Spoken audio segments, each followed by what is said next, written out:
light felt different, thin, stretched, as if the sun itself hesitated to touch them.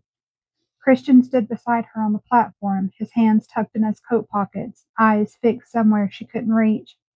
They used to fill the air between them with quiet laughter and small touches, a brush of fingers, a stolen glance that said everything words couldn't.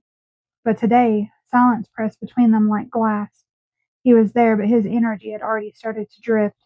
Sophia felt it, that invisible pull, the universe rearranging itself, the way his soul began to withdraw, not out of cruelty, but as if something sacred demanded it. Christian, she whispered. He looked at her, and for a moment she saw the man who had set her whole being ablaze.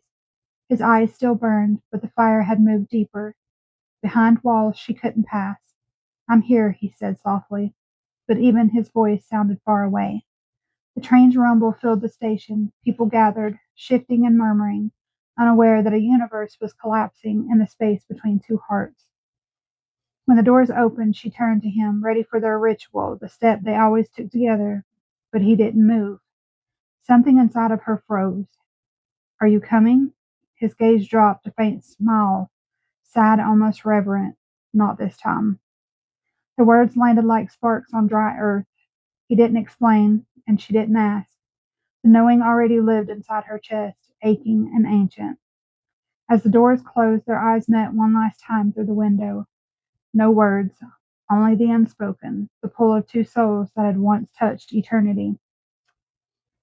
The train began to move. The platform blurred, and just like that, he was gone. That night she dreamed. The dream felt real, the warmth of his breath, the scent of him, the steady weight of his hand against her heart. He didn't speak, but his lips brushed hers with infinite tenderness. She melted into him, into the memory, into the flame that had once been shared. When she woke, tears shimmered in her eyes. The bed was cold, but her heart still burned. The rift had opened, but through it, something greater was being born. The train station still smelled of rain and iron. Morning light filtered through the glass ceiling, turning the air cold and thin. The same place, the same hour, yet everything felt altered, as if reality itself had lost its warmth. Christian used to wait here for her. Same platform, same soft half smile that made her forget time existed. But now the space where he once stood felt hollow, too quiet, too still. She scanned the crowd, heart thudding with an ache she couldn't name. Her eyes found strangers' faces, but not his. For a heartbeat she thought she saw him, the tilt of a shoulder, the cut of a jaw, but it was only someone else. The illusion flickered and vanished, leaving her chest heavy with longing. The train hissed as it arrived, its doors yawning open. She hesitated. For weeks this had been their ritual, the quiet mornings pressed close in the crowd, fingers almost touching, electricity rising between them like static. Now that energy had gone cold. Still, she stepped inside. She took the same spot where they had once stood, her shoulder brushed the cool metal pole he used to lean against. The place still hummed faintly, like a ghost remembering touch. She could almost feel him beside her, his presence hovering just beyond the veil of sight. The train lurched forward. Outside, the city blurred, but inside, her world felt suspended in silence. She tried to steady her breath, tried not to replay the last morning she'd seen him, the way he had smiled, like he always had. When the train screeched to its final stop, Sophia stayed seated long after the doors opened. Passengers brushed past her, their chatter and footsteps like distant echoes in another world. For a long moment she simply watched the empty seat beside her. How many mornings had he sat there, their knees brushing, the silence alive with unspoken electricity? She remembered how the whole carriage used to hum when he was near, not from the motion of the train, but from them. Now that current was gone. The air felt thinner and colder. Even her breath came out in small clouds as if the warmth had left with him. She finally stood, her movement slow, deliberate. When she stepped onto the platform, the smell of metal and oil rose around her, sharp and lonely. She turned her head, half expecting to see him leaning against a post. waiting with the secret smile he used to wear when their eyes met through the crowd. But there was no one, only the soft hum of the lights above, the echo of her own heartbeat. She walked the same path they had walked so many times, the one that had become a quiet ritual of closeness, of lingering goodbyes. Every step felt haunted by memory. The air still carried the ghost of his cologne, the faint trace of warmth where he once stood too close. Her fingers brushed the edge of the railings where his hand rested weeks ago. The metal was cold now, indifferent, but she held on to it anyway, as though she could summon him back through touch alone. "Where are you?" she whispered, her voice almost lost to the noise of the departing train. No answer came, just a flicker, a feeling, subtle but undeniable, like the moment before lightning strikes, a pulse in her chest, deep and familiar. She closed her eyes, and for a breath she felt him. The warmth of his hand, the echo of his breath against her hair, the soft gravity of his energy wrapping around her like a memory that refused to die. When she opened her eyes again, the feeling was gone, or maybe not gone, just shifted, moved inward. She realized then that she wasn't alone, not truly. She had simply stepped into another realm of her awareness, where the soul speaks louder than the body. The thought both comforted and broke her. She left the station slowly, the city moving around her in a blur of color and sound. The world went on, indifferent, ordinary, while inside her, universes were collapsing and being reborn. And that night when she slept, finally claimed her, he came, not as a man of flesh and sound, but as warmth, as light, as a whisper against her lips that felt more real than any waking moment. His voice moved through her dream, low and tender. "I never left, my flame. I just had to step back so you could find the fire within you." Her dream body leaned into him, trembling, tears slipping down her cheeks. "Don't go again," she whispered. But he only smiled, that same knowing smile that broke her heart open, and pressed a kiss against her forehead, the kind that carried both ending and beginning in one breath. When she woke, dawn was spilling into her room. The warmth still lingered on her skin, even as the ache rose, fresh and fierce. She turned toward the light, eyes stinging. He was gone, but somehow she could feel him everywhere. Halfway gone? There had been no argument, no closure, just that quiet retreat, the masculine pulling back from the flame that burnt too bright. Now every vibration of the train echoed through her chest. The hum of the tracks became a heartbeat, his heartbeat, fading, retreating, dissolving into memory. Sophia stared at the reflection in the window, her face, pale and distant, eyes full of questions that had no place to land.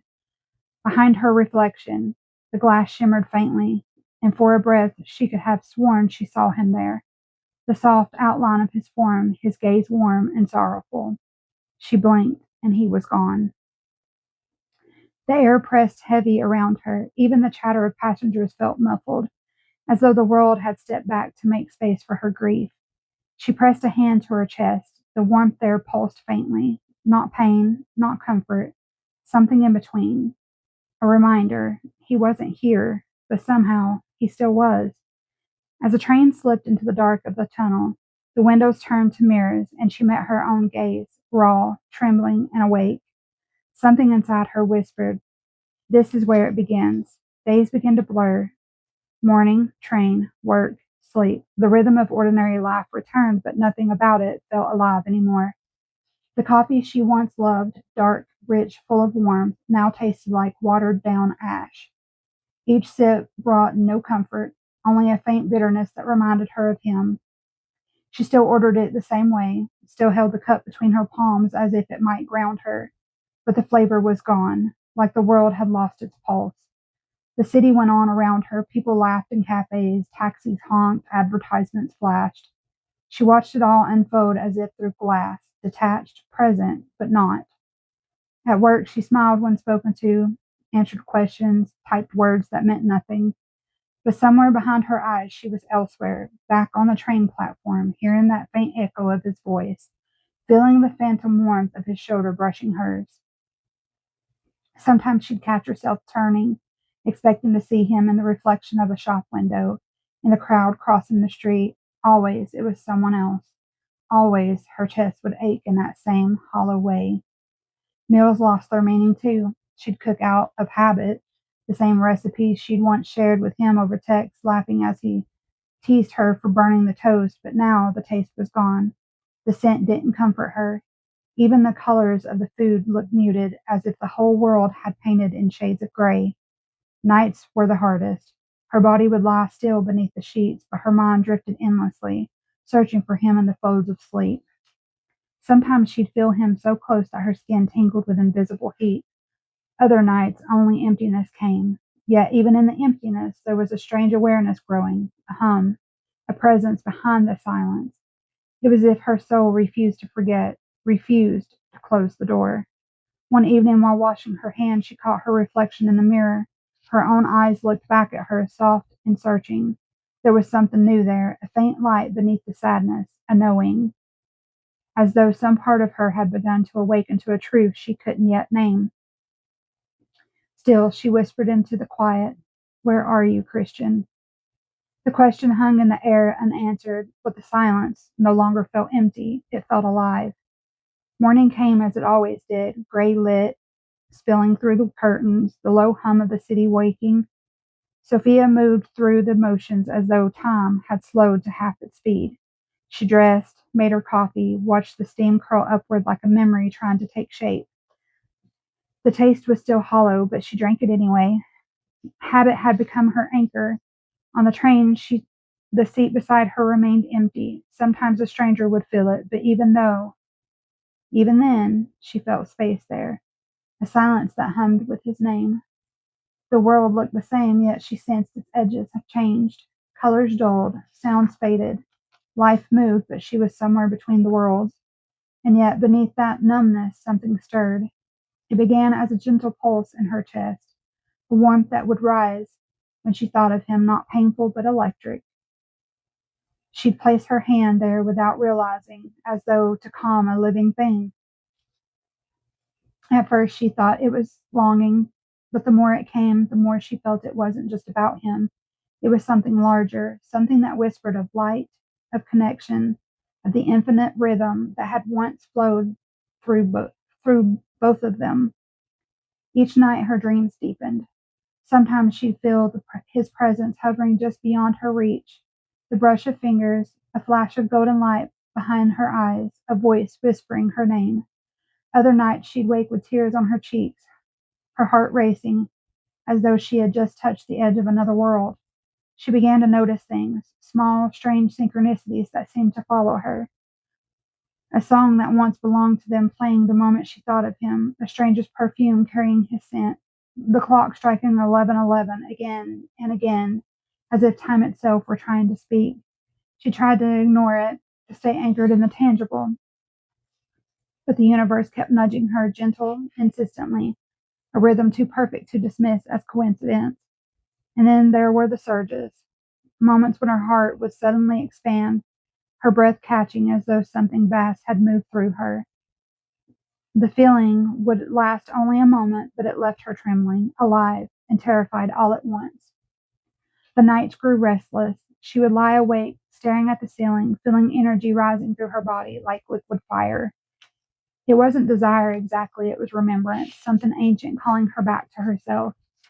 By the third week, she began to understand that this wasn't about losing him. It was about finding what had always been within her, the same flame, the same essence, reflected through his eyes but born in her soul. Still, she missed him. The ache didn't fade, it changed. It became quieter, deeper, a prayer woven in every breath. Some mornings she'd whisper into her coffee steam, "Can you still feel me?" And though no one answered, the air around her would tremble softly, as if the universe itself was still listening.